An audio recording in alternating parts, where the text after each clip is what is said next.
네, 이번에는 또 찐쌤님의 금리 인하 시대의 투자 전략 2부 강의인데요. 사실 이제 다가오는 금리 인하 시대에 맞춰서 말씀하셨던 대로 다수의 이코노미스트의 의견이 반반으로 갈리는 것 같습니다. 이번에 금리 인하를 주식시장 입장에서 호재로 보는 것인가, 악재로 보는 것인가.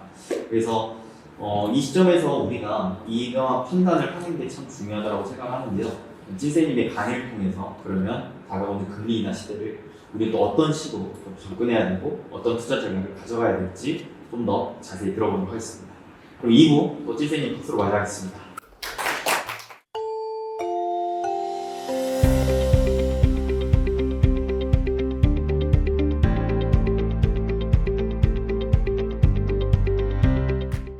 일부가 되게 걱정스러웠거든요. 그래서 정말 필요한 것만 뽑은 건데 앞서 말씀드린 대로 이 내용이 머릿속에 있고 지금 현재 상황을 이제 한번 보도록 하겠습니다. 아주 많은 사람들이 금리 인하가 되면 어떻게 될 거다 이런 이야기를 하죠. 근데 저는 그거 자료 볼 때마다 어떻게 생각하냐면요. 뭐야? 예언서야? 저는 여러분들께 어떤 예언서라기보다는 이랬을 땐 이렇게 생각할 수 있고 근데 그게 안 됐을 땐 또 이렇게 생각할 수 있다. 이렇게 볼 수 있다. 금리와 주식의 관점에서만 이렇게 말씀을 드려보려고 합니다. 네. 그러면 이제 금리 인하를 하려고 하잖아요. 이제 금리 인하는 누가 합니까? 시장에서 하나요? 중앙은행이 합니다. 그죠? 이것만 해도 이제 1시간 정도 떠들 수 있는데 그래도 하나 정도 꼭 이해를 하셨으면 좋겠는 건 뭐냐면 중앙은행은 사실 딱 두 가지만 신경 쓰는 곳이거든요. 이거를 괜히 이제 영어로 얘기하면 듀얼 맨데이트, 한국말로 하면은 이중 책무 이렇게 이야기를 합니다. 첫 번째가 물가 안정, 두 번째가 완전 고용입니다. 중앙은행에서 일하는 그리고 통화 정책을 결정하는 사람들 중에서는 성향상으로 나는 물가 안정이 더 중요해. 나는 완전 고용이 더 중요한 것 같아. 이게 또 각자의 중요하게 생각하는 포인트가 다르겠죠. 매파라고 하는 거는 물가 안정이 중앙은행 입장에서는 더 중요하다고 생각하는 사람들입니다. 물가 안정이 훨씬 더 중앙은행의 책무에서 더 중요하다라고 생각하는 쪽이고요. 완전 고용이 중요하다라고 생각하는 쪽을 비둘기라고 이야기를 하는 거지. 매파면 우리의 적이고 비둘기면 우리의 거고 이제 그렇게 생각하시면 안 된다라고 생각을 하고 싶고요. 금리 인하가 다가옵니다. 그런데요. 이것도 사실은 그냥 금리 인하를 하는 거야? 가 아니라 사실은 세 가지의 성격의 차이가 있어요. 근데 그 성격의 차이를 한번 꼭 짚고 넘어가야 합니다. 오늘 아침 지난 새벽에 미국 시장이 왜 빠졌는지에 대해서도 설명할 수 있거든요. 이거 가지고. 그러니까 우선은 중앙은행이 금리를 내리는 성격. 첫 번째는 디스인플레이션 컷이라는 게 있고요. 두 번째는 인슈어런스 컷이라는 게 있습니다. 세 번째는 리세션 컷이라는 게 있고요. 디스인플레이션 컷이라는 게 뭐냐면 이거는 기본적으로 경기는 별로 이렇게 신경 안 쓰는 거예요. 그냥 물가가 굉장히 많이 내려와 있기 때문에 이제는 금리를 높은 수준으로 가져갈 이유가 없다라고 해서 금리 인하를 할 때 우리는 보통 이걸 디스인플레이션 컷이라고 합니다. 두 번째는 인슈어런스 컷인데 이건 사실 두 개가 모호해요. 차이가 명확하지 않습니다. 인슈어런스 컷이라고 한다면 이건 뭐냐면 이제 물가가 안정이 됐어요. 근데 장기간 높은 금리를 계속 돈의 가치를 계속해서 비싸게 두면 그러면 돈을 쓸 수 있는 비용이 계속해서 높은 수준이니까 궁극적으로는 경기가 더 이상 성장하기 힘들어질 거잖아요. 수요가 감소할 위험이 생기는 거잖아요. 그거를 걱정해서 내리는 금리 인하. 그래서 보험성 금리 인하라고 하죠. 이런 걸 보고 이제 인슈어런스 컷이라고 합니다. 세 번째는 갑자기 뭐 난리가 난 거예요. 뭔가 엄청난 경제적 쇼크가 발생을 한 겁니다. 그래서 큰일 났어. 이러면서 금리를 빠르게 인하할 때 이걸 보통 리세션 컷이라고 얘기해요. 이게 대표적으로 2008년에 금융위기가 났을 때 전폭적으로 금리 인하를 하기 시작하죠. 뭐 양적 금리 인하만 하나요?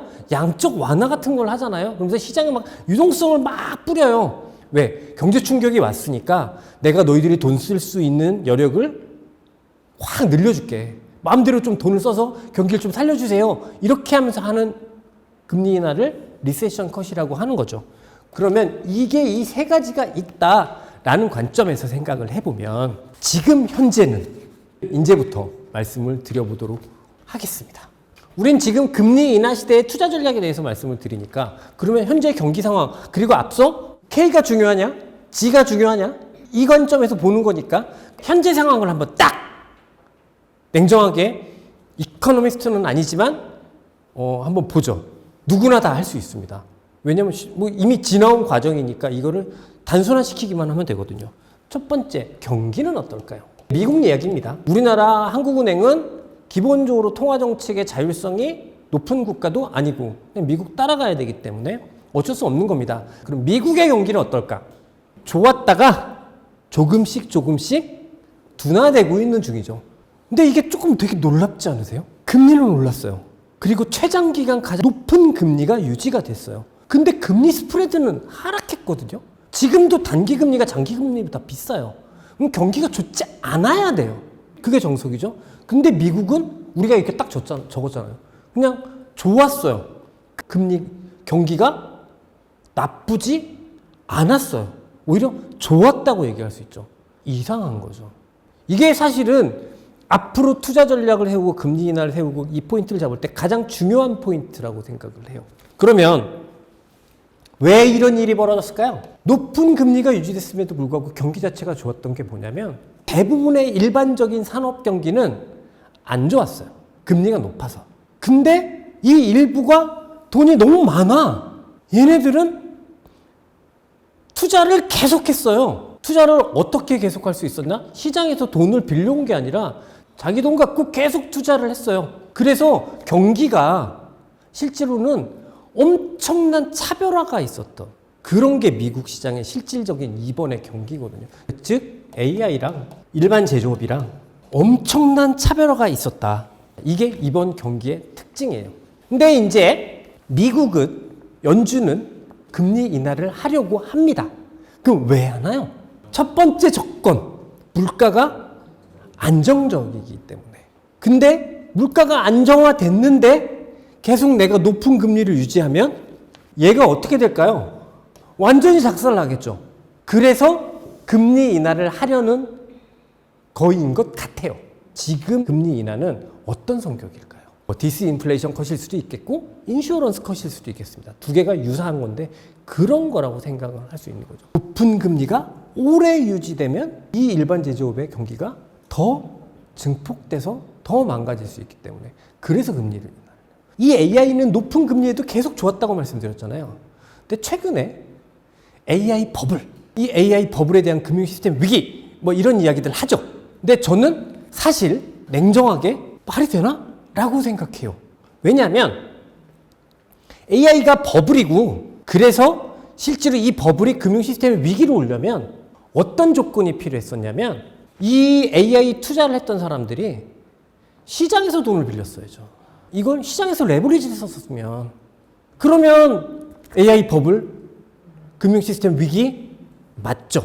여러분들 단 한 번도 경제 위기는요 높은 금리가 낮아질 때 나온 적이 없어요.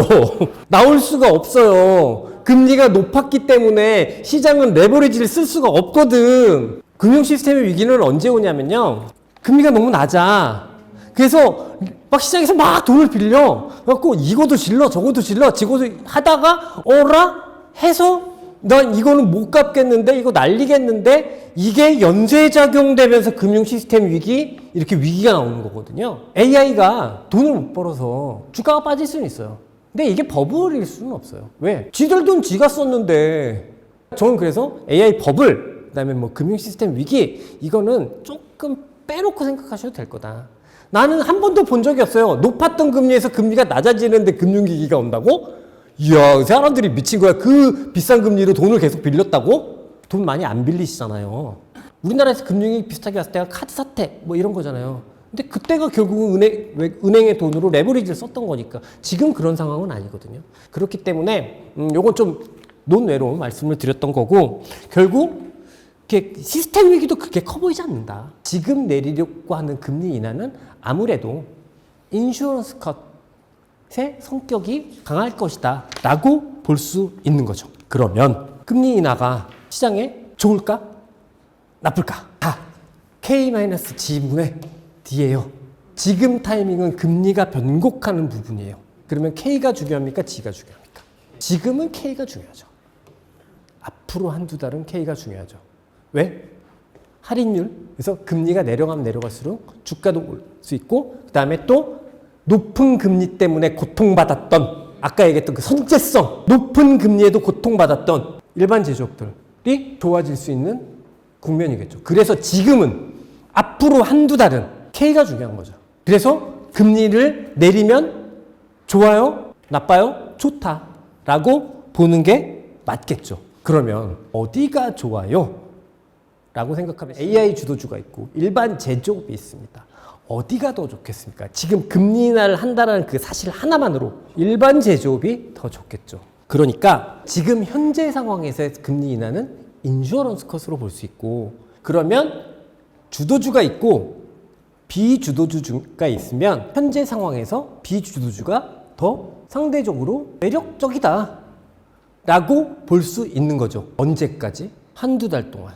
K가 중요해지는 구간 동안. 결국 우리가 저 일부 시간에 제가 금리를 인하하는 것만으로 주가가 상승하느냐라고 했을 때 아니라고 말씀드렸죠. 결국은 그것 때문에 투자가 용이해졌을 때 실제로 경기가 좋아지는 산업이 있어야, 그래야 좋아진다라고 말씀을 드렸잖아요. 그런데 만약에 그런 사람이 없으면 다른 해석이 가능해지겠죠. 그러면 이제 이건 미국 얘기고 우리나라로 넘어가 보겠습니다. 우리나라 주식시장의 가장 치명적인 문제는 뭐냐면요.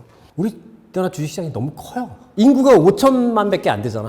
근데 우리나라 시총이 너무 크다니까? 그게 무슨 말씀이냐면요. 우리나라는 글로벌 플레이를 하지 않으면 시총의 설명이 잘 안 된다는 얘기예요. 그게 문제다라는 게 아니라 너무 시총이 커요. 그 얘기는 뭐냐면 글로벌 플레이를 하는 기업들이 많다는 얘기예요.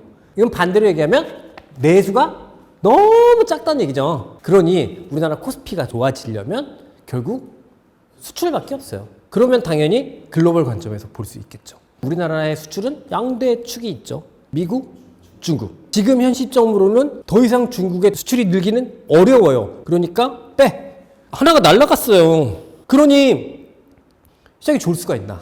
또 하나. 그동안 미국은 얘를 중심으로 막 경제 성장이 있었다고 했잖아요.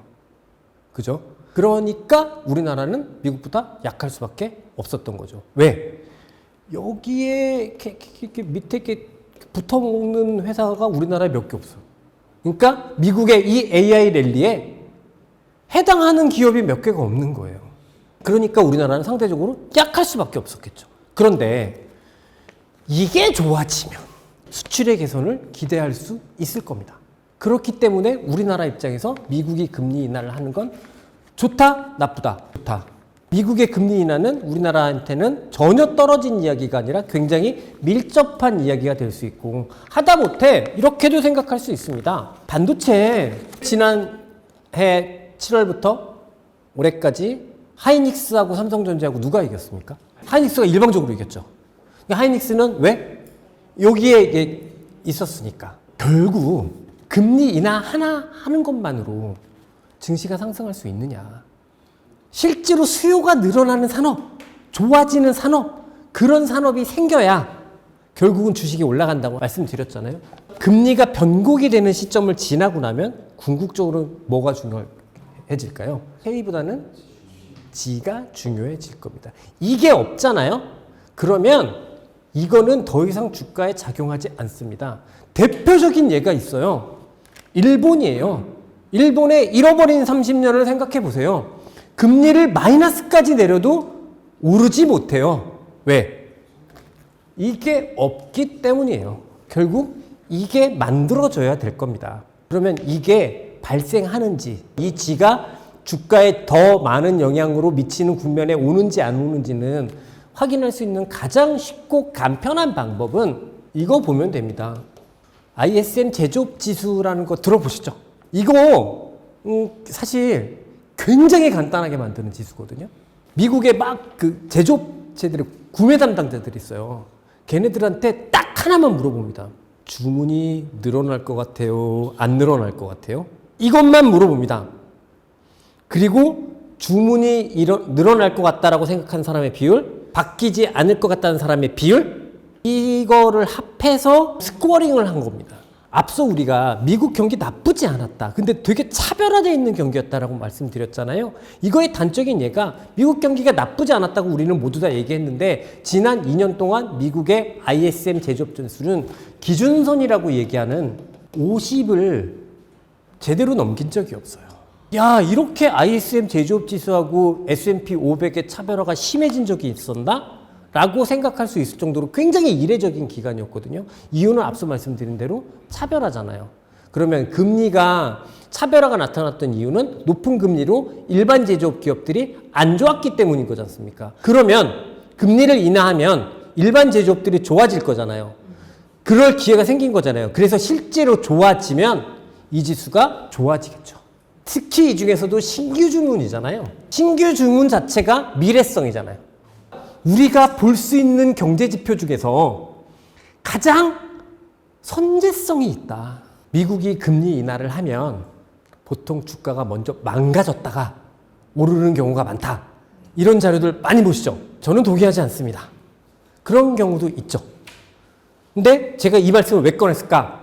앞서 금리 인하 성격은 세 가지가 있다고 말씀드렸죠. 실제로 금리 인하를 하고 얼마의 기간 동안 계속해서 주가가 빠지는 경우는 이 세 가지 중에 뭘까요? 리세션 컷이겠죠. 무슨 얘기냐면 경기가 너무 나빠요. 경기가 너무 나빠서 금리를 내리는 거예요. 그러니까 주식시장은 지금 현재 나빠진 경기를 먼저 반영하니까 반응하는 거죠. 그런 경우가 몇 번 있어서 금리 인하를 하면 금리 인하 전에 주식시장은 폭망했다가 그 다음에 금리 인하 이후에 주식시장이 올라갈 거다. 이렇게 이야기하는 사람들이 있는데 그거는 지금 현재 상황에서 리세션 컷이라는 이야기가 확정적이어야 돼요. 주식은 이렇게 빠졌는데 채권은 이렇게 빠졌어요. 채권 2년물, 10년물 다 이랬어요. 현재 시점에선 새벽에 오늘 지금 우리나라 장도 많이 빠졌고 그 다음에 새벽에 뭐 이렇게 했습니다만 아직까지는 인슈어런스 컷 실 수도 있지 않나 라는 생각의 범위에서 생각해 볼 수 있을 것 같고 인슈어런스 컷, 보험성 인하라고 하면 주식시장은 기본적으로 전반적으로 상승한다. 그 관점에서 볼 수 있겠습니다. 그리고 우리가 관점으로 딱 봤을 때 상대적으로 매력 있어 보이는 건 뭐 미국의 부동산, 건설, 자동차, 금융, 소비 뭐 이런 업종이 될 거고 우리나라에서는 수출주들. 이번 금리 인하는 이런 성격일 거고 이런 성격이기 때문에 주식시장에는 이렇게 작용할 게 기본적으로 예상이 되는데 만약에 그렇게 아닐 경우에는 다시 이렇게 작동할 것까지다 라고 말씀 다 드렸거든요. 금리 인하 시기에 제가 수립할 수 있는 가장 최적의 관점 투자 전략이 아닌가라고 생각을 합니다. 내가 이 타이밍에서 얘를 중시 여길 것이냐 얘를 중시 여길 것이냐 이게 가장 핵심적인 것 같고요. 이런 거를 잘 판단하려면 어떻게 해야 될까요? 경제지표가 나오는 것도 팔로우업을 다 잘 해줘야 될 거고 그리고 이렇게 움직였을 때 주식시장 흐름뿐만 아니라 채권시장의 흐름, 원자재 시장의 흐름, 그리고 커머더티 마켓의 흐름, 환율시장의 흐름 이런 것도 잘 팔로우업을 해야 되고 그렇지 않겠습니까? 그래서 제가 오늘 드리고 싶은 말씀은 다 드렸고 여러분들이 계속해서 쓸 수 있는 사용 설명서 금리와 주식 간의 사용 설명서를 말씀드리는 거에 주력을 했으니까 그 영상 보시는 분들도 너무 지루한데 이렇게 생각하지 마시고 이게 듣다 보면 재미난 포인트가 있으니까 이렇게 좋게 받아들여 주셨으면 좋겠습니다.